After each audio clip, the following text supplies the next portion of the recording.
एक लड़की के दिल में कितनी नफरत हो सकती है, एक लड़की किस हद तक जा सकती है, एक लड़की अपने प्यार को पाने के लिए क्या कुछ कर सकती है। इस बात का जवाब आज आपको इस वीडियो में मिलने वाला है। यकीन मानिए, ऐसा क्राइम जिसने 57 लोगों की जान एक ही झटके में ले ली। देखिए किस तरह कुवैत की एक सनकी औरत की हैवानियत 57 मासूमों की मौत की वजह बनती है। आखिर क्यों इस वारदात के बाद कुवैत में मौत के कानून को ही बदलना पड़ा। जैसा कि आप सभी लोग जानते हैं कि कुवैत इस दुनिया के सबसे डेवलप्ड देशों में से एक है। क्यों? क्योंकि इस देश के नीचे जमीन में बहुत सारा तेल भरा हुआ है और इस तेल को बेचकर ही यहाँ रहने वाले शेख इतने अमीर हुए कि जिसकी आप कल्पना भी नहीं कर सकते कि इनके पास इतना पैसा है। इस कहानी को समझने के लिए आपको यहाँ ये भी समझना जरूरी है कि कुवैत में ज्यादातर रेगिस्तान भरा हुआ है और रेगिस्तान में हमें पता है कि गर्मी बहुत ज्यादा पड़ती है। कई बार यहाँ का तापमान 50 डिग्री से भी ऊपर चला जाता है। और इसी शहर में रहती थी 23 साल की नादिरा यूसुफ एलएनजी। ये महिला शादीशुदा थी। इसके पति का नाम जायद जाफरी था। इनके 2 बच्चे हो चुके थे और ये परिवार बिल्कुल खुशी से आराम से यहाँ रह रहा था। पैसों की कोई कमी नहीं थी। नाजरा हमेशा से बहुत ज्यादा ही गुस्सैल रही है। इसे बहुत जल्दी गुस्सा आ जाता था और ये गुस्सा कभी कभी अपने बच्चों के ऊपर या फिर कभी अपने पति के ऊपर निकाल दिया करती थी। दरअसल नाजरा की थोड़ी मेंटल हेल्थ ठीक नहीं थी। वो थोड़ी सी मंदबुद्धि थी, लेकिन यहाँ फिर भी वो अपने पति के साथ ही गुजारा कर रही थी। बच्चे भी ठीक ठाक बड़े हो रहे थे, लेकिन यहाँ एक दिक्कत थी और वो दिक्कत ये थी कि उसके दोनों ही बच्चे हैंडीकैप थे। वैसे तो उसके पति ने यहाँ कुछ गलत जाहिर नहीं किया कि उसके दोनों बच्चे हैंडीकैप हैं, और फिर भी वो अच्छे से उनका ख्याल रख रहा था। नाजरा यहाँ हाउसवाइफ थी, बच्चों की देखभाल करती है और घर की संभाल करती है, जबकि पति जायद अपने काम धंधे में जाता था और फैमिली को एक अच्छी इनकम प्रोवाइड कर रहा था। लेकिन अब जायद का जो माइंड था वो पूरी तरह से स्ट्रेसफुल हो चुका था और उसे लगने लगा था कि इस्लाम धर्म के मुताबिक वो अपनी 4 पत्नियां बना सकता है, तो क्यों इस पागल के साथ ही इतने वक्त से रह रहा है। वो क्यों ना एक और पत्नी बना ले। उसके उम्र 36 के आसपास हो चुकी थी और उसने सोचा कि वो एक और शादी कर लेता है और यहाँ उसने अपने लिए एक लड़की ढूंढनी शुरू कर दी। लेकिन हाँ, जब ये बात नाजरा को पता लगी कि उसका पति एक नई लड़की ढूंढ रहा है, नाजरा ने अपना आपा खो दिया। यकीन मानिए, घर में बहुत तगड़ी लड़ाई हुई। उसने जायद से कहा कि तुम ऐसा क्यों कर रहे हो। जायद ने नादिरा को समझाया कि कोई भी आदमी 4 महिलाओं के साथ शादी कर सकता है, तो मैं अपने धर्म के मुताबिक चल रहा हूं, तुम्हें इसमें कोई दिक्कत नहीं होनी चाहिए। लेकिन यहाँ नाजरा ने साफ तौर पर मना कर दिया था, यह मुझसे बर्दाश्त नहीं होगा। लेकिन यहाँ जायद अपनी बात पर टिका रहा, जबकि नाजरा जो घर पर अब अपने दोनों बच्चों के साथ अकेली थी, वो अंदर ही अंदर घूंटे जा रही थी। ये सोच सोच कर कि उसके पति जायद ने उसके साथ अच्छा नहीं किया। उसने एक नई लड़की ढूंढ ली है, जबकि उसको छोड़ दिया है। अब समय आया अगस्त 2009 का, जब जायद ने एक लड़की ढूंढ ली थी और अब अगस्त 2009 में वो उसके साथ शादी करने वाला था, बिल्कुल एक अच्छे रीति रिवाज से। ये बात जाकर सीधा जायद ने नाजरा को बताई कि देखो, मैं अब शादी कर रहा हूं और अगस्त के महीने में अंत होते होते मेरी शादी हो जाएगी। दूसरी ओर तुम्हें उससे कोई दिक्कत नहीं होनी चाहिए। यहाँ जैसे ही नाजरा ने बात सुनी तो उसने अपने आप को बाहर से तो शांत रखा कि ठीक है, कोई बात नहीं, तुम्हारी मर्जी है, तुम दूसरी शादी कर लो, तीसरी शादी कर लो, क्या फर्क पड़ता है, लाइन लगा दो। लेकिन अंदर से वो पूरी तरह से टूट चुकी थी। अंदर से वो खत्म हो चुकी थी। अंदर से वो काबू में नहीं थी। उसने अपने मन ही मन में सोच लिया था कि आज नहीं तो कल वो इस जायद से और उसके होने वाली पत्नी से बदला जरूर लेगी और उन्हें इसकी कीमत चुकानी पड़ेगी। लेकिन वो तलाश कर रही थी एक सही मौके के आने का, जिस पर वो परफेक्टली इन दोनों से बदला ले सके। और फिर मौका आया 15 अगस्त 2009 का। जी हाँ, हमारे भारत का स्वतंत्रता दिवस। लेकिन कुवैत में एक आम ही दिन था और वो बिल्कुल आम शुरू हुआ। टेम्परेचर बहुत ज्यादा था, वहां पर 50 डिग्री के आसपास का तापमान था और उसी दिन जायद की नई बीवी के साथ उसकी शादी होने वाली थी। उसने पूरा प्लान किया हुआ था, पूरा तामझाम रचा हुआ था उसने। और इस तामझाम में नॉर्मली तो जो लोग होते हैं वो निकाह कर लेते हैं इस्लाम में तो, लेकिन यहाँ पर इसने थोड़ा वेस्टर्न कल्चर अपनाया और बड़ा सारा टेंट लगाया और अलग अलग तरह की वेस्टर्न ड्रेस में लोग बुलाए। बहुत सारे इतने तामझाम के अंदर अच्छे से पूरा सेटअप किया हुआ था। वह यही से अंदाजा लगा लीजिए कि जायद ने अपनी शादी पर कितना खर्चा लगाया था। उसने टेंट लगाने वाले अमेरिका से बुलाए थे, खाना बनाने वाले दूसरे देशों से आए हुए थे, सब अलग अलग देशों के थे, क्योंकि अलग अलग देशों का खाना वहां पर सर्व किया जाना था। इसके अलावा जो टेंट लगा था, अब नॉर्मली हमारे भारत की शादी में क्या होता है, एक ही टेंट होता है और उसी के नीचे सारा कुछ रचा जाता है। लेकिन यहाँ टेंट अलग अलग थे, लड़कियों के लिए अलग, औरतों के लिए अलग, लड़कों के लिए अलग और आदमियों के लिए अलग काफी सारे सेक्शंस बना रखे थे। और ये टेंट भी कोई छोटे मोटे टेंट नहीं थे, काफी बड़े थे। इसके अंदर सैकड़ों लोग आराम से बैठकर अपना टाइम पास कर सकते थे, वो शादी निपटा सकते थे। टेंट का कलर व्हाइट और रेड रखा गया था ताकि टेंट अंदर से गर्म ना हो और सब कुछ एकदम परफेक्टली चल रहा था। लेकिन यहाँ एक प्रॉब्लम थी, इस टेंट के अंदर सिर्फ एक ही एग्जिट था। इसी वजह से लोग अंदर यहीं से आ सकते हैं और यहीं से बाहर जा सकते हैं। इसके अलावा चारों तरफ से ये ढका हुआ है, कहीं से एग्जिट कर ही नहीं सकते थे। ये बात मैंने आपको क्यों बताई, इसका कारण आपको आगे पता चलेगा। सारे गेस्ट यहाँ पर मौजूद थे, सभी मजे कर रहे थे, इंक्लूडिंग जायद और उसकी नई वाइफ भी। लेकिन सिर्फ एक इंसान था जो इस शादी से खुश नहीं था और वो थी नाजरा एलएनजी। नादरा उसी दोपहर में अपने घर पर ही मौजूद थी और यहाँ उसके मन में चल रहा था कि कैसे वो बदला ले। और उसके मन में खतरनाक, बहुत ही खतरनाक प्लान आया और वो प्लान था कि क्यों ना जिस आदमी के लिए वो मर रही है उसकी ही शादी खराब कर दी जाए तो सब कुछ ठीक हो जाएगा। तो वो अपने घर से बाहर निकली, उसने अपनी गाड़ी निकाली। अपनी गाड़ी के अंदर थोड़े छोटे टैंक जो होते हैं वो सारे पेट्रोल से भरवा लिए और उस गाड़ी के अंदर वो पेट्रोल वाले टैंक लोड करके वो सीधा वेडिंग डेस्टिनेशन पर गई, जहां वो सारे टेंट लगे हुए थे, जिसके अंदर लोग मौजूद थे, एंजॉय कर रहे थे।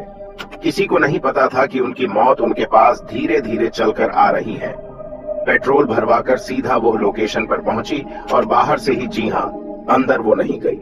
किसी को भी उसने अपनी शक्ल नहीं दिखाई, बुर्का उसने डाला हुआ था। उसने जो टैंक ले रखे थे उन टैंक को बाहर निकाला और चारों तरफ उसने पेट्रोल जो था छिड़कना स्टार्ट कर दिया उस टैंक से। अंदर सैकड़ों लोग मौजूद हैं और यहाँ बाहर आग लगने लगी थी। अंदर मौजूद लोगों को धीरे धीरे स्मेल आनी स्टार्ट हुई और धुआं दिखने लगा कि चारों तरफ से धुआं टेंट के अंदर आ रहा है। अब लोग सारे एग्जिट की तरफ भागने लगे।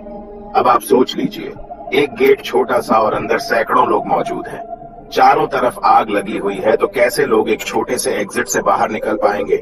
अगर वहां 2-3 और एग्जिट होते तो यहाँ इतने बड़े पैमाने पर नरसंहार नहीं होता। लोग बचाए जा सकते थे, लेकिन नहीं, वहां एक ही एग्जिट था और वहीं भगदड़ मच गई। लोग एक दूसरे के ऊपर कूद कूद कर बाहर जाने की कोशिश कर रहे थे, पर वहां से बाहर नहीं जा पाए और सैकड़ों लोग अब अंदर ही उस आग में झुलस चुके थे। तापमान बाहर 50 से 51 डिग्री सेल्सियस के आसपास था, लेकिन टेंट के अंदर का तापमान, शायद आप विश्वास न करें, और पूरे 500 डिग्री सेल्सियस के आसपास पहुंच चुका था। जो लोग बाहर निकल गए वो बच गए, जो लोग अंदर ही फंसे रहे, जिनको मौका नहीं मिला बाहर निकलने का, उनकी चिता अंदर ही जल गई। सिर्फ 3 मिनट का टाइम लगा इस पूरे टेंट को खत्म होने में। सोचकर देखिए, 3 मिनट पहले जहां लोग बैठकर खुशियां मना रहे थे, लेकिन अब वहीं पर मातम बसरा हुआ था। आप सोचकर देख लीजिए, पतले पतले पर्दे थे, वो कैसे आगे निकलेंगे, वो भी पेट्रोल वाले। इतनी भयंकर, इतनी तेजी से यहाँ आग फैली थी कि यहाँ लोगों को फायर ब्रिगेड को बुलाने तक का मौका नहीं मिला। खैर, बाद में इमरजेंसी सर्विस मौके पर पहुंची और उन्होंने यहाँ पर आकर आग पर काबू पाया और बाकी जो टेंट लगे हुए थे आसपास में उन तक आग को पहुंचने से बचाया। लेकिन यहाँ पर 41 लाशें उन्होंने वहां से बाहर निकाली थी और करीब 90 लोग झुलसे हुए साइड में पड़े हुए थे, उन सभी को हॉस्पिटल पहुंचाया गया।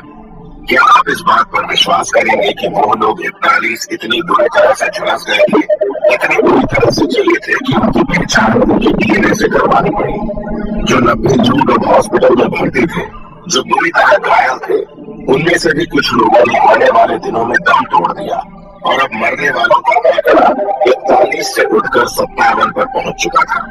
सोचकर देखिए, 57 लोग जो शादी में नाचने गाने गए थे, वो कैसे इस दुनिया से ही निकल गए। जबकि 74 लोग अभी भी हॉस्पिटल के बेड पर पड़े हुए थे और अपनी मौत को अपने पास आने से रोक रहे थे। ये बड़ी दुखद बात था कि ना ही कुवैत ने इतिहास में आज तक कभी ऐसा कुछ देखा था और ना ही कुवैत ने इसके बाद ऐसा कुछ कभी अभी तक देखा। लेकिन इस पूरे कांड में जो नया टारगेट था क्योंकि जिस टेंट में उसने आग लगाई थी उसे लग रहा था कि ये आदमियों का टेंट है, लेकिन जिस टेंट में उसने आग लगाई थी वो सिर्फ बच्चों का टेंट था। इस पूरे कांड में मरने वाले सिर्फ बच्चे और महिलाएं ही शामिल थी, जबकि होने वाली बीवी अलग दूसरे कमरे में मौजूद थे। सब कुछ हुआ कैसे? कि जरूर यहाँ पर कोई शॉर्ट सर्किट हुआ क्योंकि बहुत सारी लाइटें लगी हुई थी।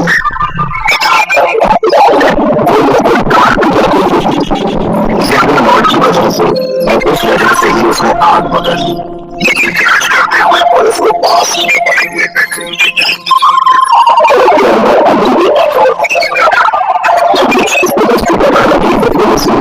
से जांच करी और पता चला कि जिसका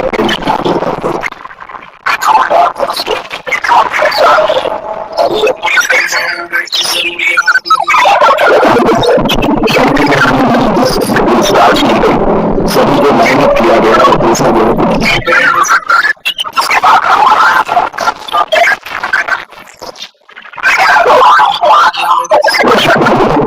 हमारी तो कोई दुश्मनी नहीं है, हमारे सभी अच्छी न्यूज के लिए थे। अब यहाँ जरूरत से जुड़े हुए लोगों से भी पूछताछ की जाने लगी और इसी दौरान पुलिस मौजूदा इधर भी गई उससे पूछताछ की। क्या तुम इसके बारे में कुछ जानती हो? लेना देना नहीं है।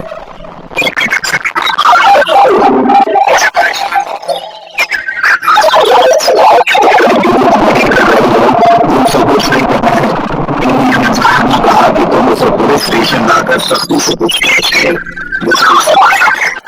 आपकी बात पुलिस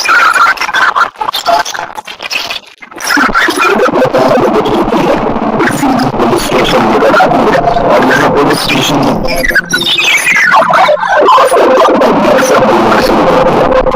यहाँ पुलिस ने ये करना स्टार्ट किया। इसलिए सब कुछ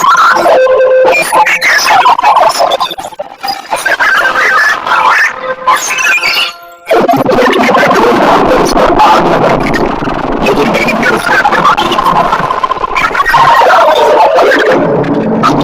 कई सालों तक कोर्ट में चला।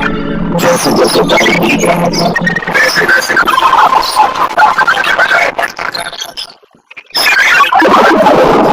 ये अभी तक इस महिला को देख देने की क्यों नहीं, उसे सजा क्यों नहीं है क्योंकि उसने किसी जान की कोर्ट की तरफ से घोषित दी थी।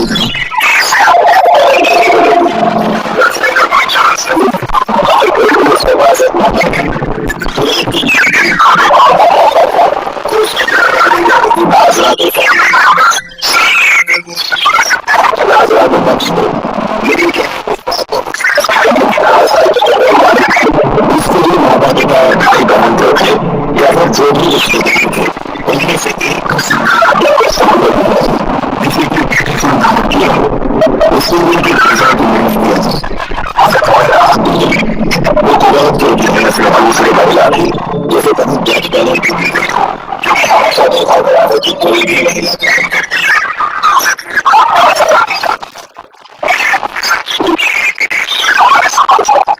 एक नया कानून देश में के अंदर लागू किया गया कि अब जो भी शादियां होंगी शुरू भी कर सकती हैं, कोई दिक्कत नहीं है।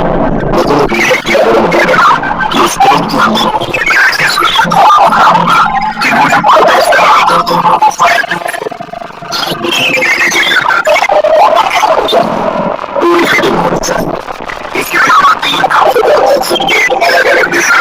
के अंदर